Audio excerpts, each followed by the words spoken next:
e ka dëmtu komën dhe ka marrë trajtim spitalor. Evakuimi i qytetarëve nga katët e larta në objekte që shpesh nuk kanë shkallë emergjente apo dyrë rezistente ndaj zjarrit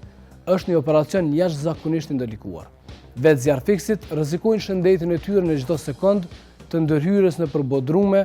apo apartamente të bllokuara ku asfiksia mbetet rreziku numër 1. Edhe pse deri më sot operacionet kanë rezultuar pa humbje jetësh në njerëz, lëndimet e zjarrfikësve dhe trajtimet e emergjencës mjekësore në vendin e ngjarjes janë dëshmi e qartë e çmimit të lartë që paguhet për mungesën e kritereve të sigurisë në ndërtimet tona.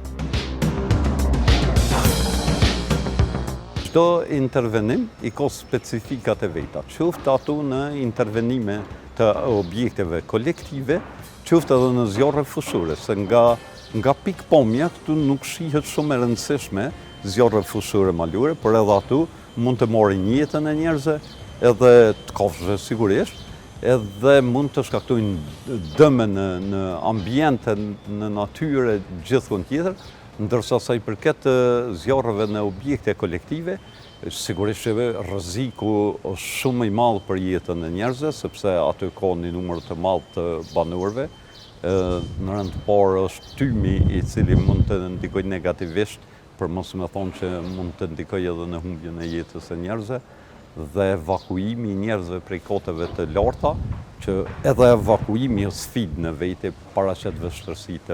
të veta dhe ka specifikat e veta se si duhet bëhet evakuimi, ajo e vështirëson jashtëzakonisht shumë punën tonë, por megjithatë edhe ato që i kemi pas kanë rezultu të sukseshme, pra nuk kemi pas humbje të jetë, ndërsa dëme materiale është natyrshme që aty ku ka zjarr dëmet janë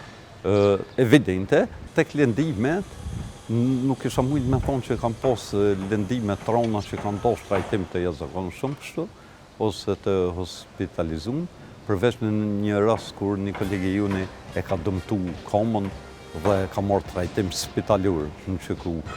në zjarre fushore, ndërsa në këtu zjarrat në objekte kolektive ose ndërtesa, sigurisht që ndikon negativisht, ka marrë trajtim të aty për aty shumë nga ekipet mjekësore emergjente, po jo që ka pas ndonjë lëndim më të rëndë që u dosh trajtim për kohë më të gjatë.